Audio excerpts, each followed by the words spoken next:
Hello दोस्तों। तो हम पढ़ रहे थे चौहान साम्राज्य, जिसमें अपनों ने पढ़ा था शाकंभरी के आसपास वासुदेव चौहान चौहान वंश की स्थापना करता है। उसके बाद वो पुष्कर के आसपास जाते हैं। उसके बाद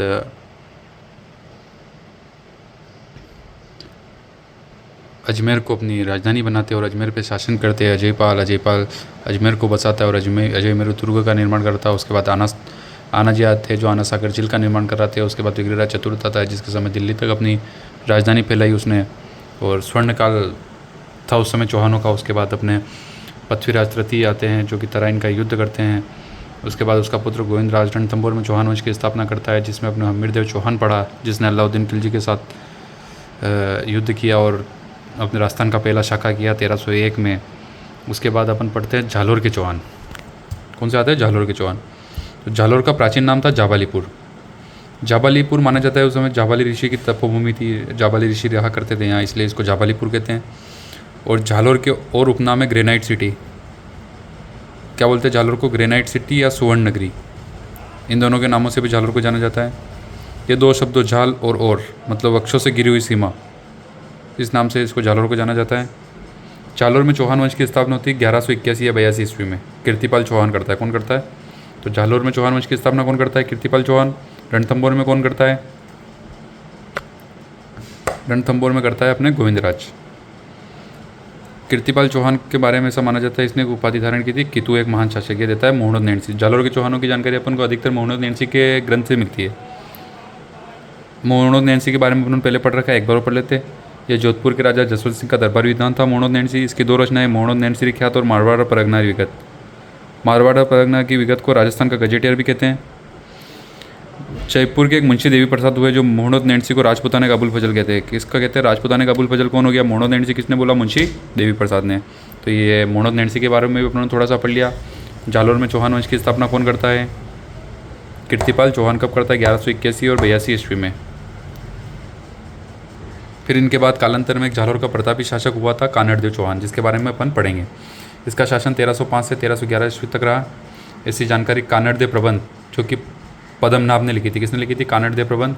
झालोर में चौहान वंश की जानकारी में एक प्रतापी शासक कानड़देव हुआ, तो इसके बारे में क्वेश्चन आएगा। तो इसके ग्रंथ की जानकारी किससे मिलती है अपन को? कानड़देव प्रबंध से। तो इसके रचनाकार पद्मनाभ। ये क्वेश्चन आ सकता है।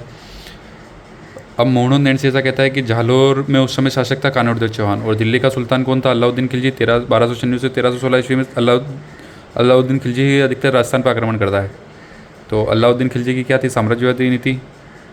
और कानड़देव प्रबंध, इसने क्या किया? जब ये दिल्ली का सुल्तान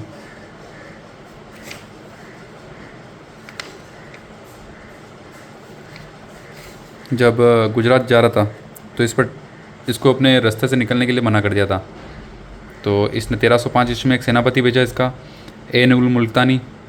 इसने कहा भाई आप अधीनता स्वीकार कर लो और दिल्ली अलाउद्दीन खिलजी के दरबार में आ जाओ। तो इसने कहा मैं स्वयं नहीं आऊँगा और मैं अपने पुत्र को, तो ये स्वयं अलाउद्दीन के दरबार में उपस्थित नहीं रहेगा और अपने पुत्र को वीरमदेव को भेजेगा। तो कानड़देव का पुत्र था वीरमदेव। एन-उल मुल्तानी आता है सबसे पहले और अपने पुत्र वीरमदेव को अलाउद्दीन के खिलजी के दरबार में नियुक्त कर देता है। अलाउद्दीन खिलजी की एक बेटी थी फिरोजा, जिसका फिरोजा बानो भी बोलते हैं। इसका लालन पोषण इसकी दाई माँ गुलबिस्ता ने किया था। तो अलाउद्दीन खिलजी की एक पुत्री थी फिरोजा। इसको वीरमदेव से प्यार हो गया था। क्या हो गया था? प्रेम हो गया था इन दोनों को। तो प्रेम हो गया था, तो ये बात अलाउद्दीन खिलजी को पता चल गई और वीरमदेव भाग गया झालोर। ऐसी जानकारी अपन को मोहम्मद नैन्सी से मिलती है।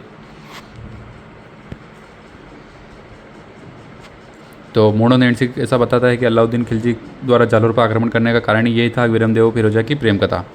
और कानड़देव प्रबंध कहते हैं कि कानड़देव प्रबंध के अनुसार अलाउद्दीन खिलजी द्वारा झालोर पर आक्रमण करने का कारण गुजरात विजय के समय इसने कर लिया था। और कर लिया तो ठीक है, उसका एक झालोर का एक प्रांतीय सामंत भी था।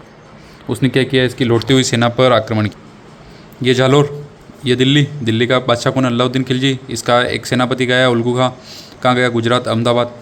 कर्ण सिंह बघेला को हराकर सोमनाथ मंदिर लूट के ला रहा। तो अच्छा खासा धन था। तो इसके झालोर का एक प्रांतीय सामंत जयता देवड़ा था, जिसने इस पर क्या किया? इनकी लौटती हुई सेना पर आक्रमण कर दिया और सारा धन लूट लिया था। तो ये कारण भी था अलाउद्दीन खिलजी का। ये तो कानड़देव प्रबंध बताता है। लेकिन मोहम्मद नैन्सी क्या बताता है? अलाउद्दीन खिलजी की पुत्री थी फिरोजा, उसको झालोर के शासक कानड़देव के पुत्र वीरमदेव से प्यार हो गया था। यह बात इसको पता चल गई थी।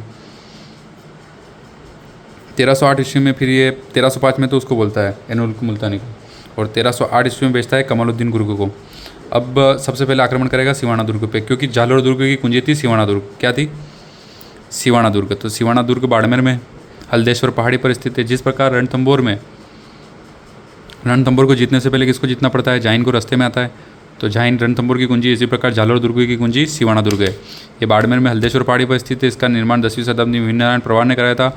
इसको जालोर दुर्ग की कुंजी भी बोलते हैं और मारवाड़ के राजाओं की शरण स्थली। जब भी मारवाड़ पे अपन आगे की स्ट्रीम पढ़ेंगे, मारवाड़ के राजाओं पे कोई भी धर्म संकट आएगा तो ये भाग के कहाँ आएंगे? सिवाना दुर्ग में आएंगे।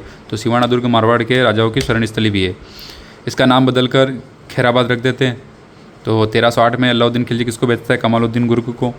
और यहाँ का शासक कानड़देव ने किसको नियुक्त कर रखा था? शीतलदेव चौहान को। और इसकी पत्नी थी मेणादे।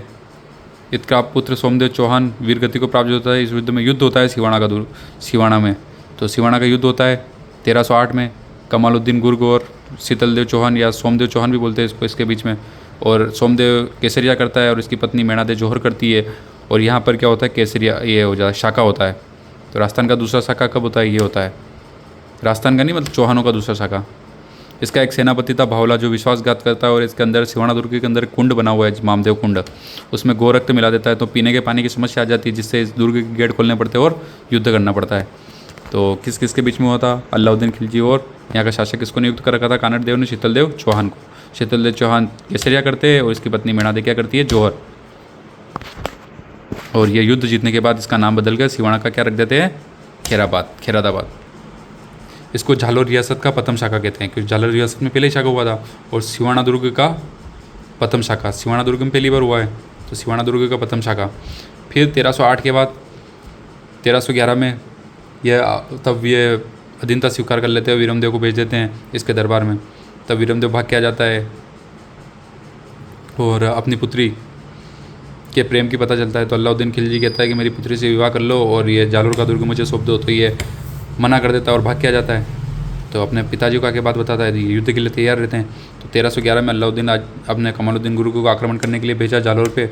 और जालोर दुर्ग का शासक कौन? कानड़देव चौहान। ये केसरिया करता है, इसकी पत्नी जैतलदेव जौहर करती है और उसका पुत्र था वीरमदेव, जो कि वहाँ से भाग के आया था। यहाँ पर भी एक सेनापति इनके साथ विश्वासघात करता है, वो था दैया राजपूत बिका। इसकी पत्नी क्षत्रिय को पता चलता है कि इसने विश्वासघात किया और दरवाजे खोल दिए दुर्ग के, तो ये कटार से अपने पति को मार देती है। अब और कमालुद्दीन गुर्ग ने सिवाना का नाम रखा था खैराबाद, ऐसे ही इसका नाम बदलकर जालोर का जलालाबाद रख देता है। वीरमदेव को पता था मेरे को पकड़ के ले जाएंगे दिल्ली और मेरे को घसीट के मारेंगे, क्योंकि उसकी पुत्री के साथ मेरी शादी करवाएंगे और वहीं रखेंगे मुझे।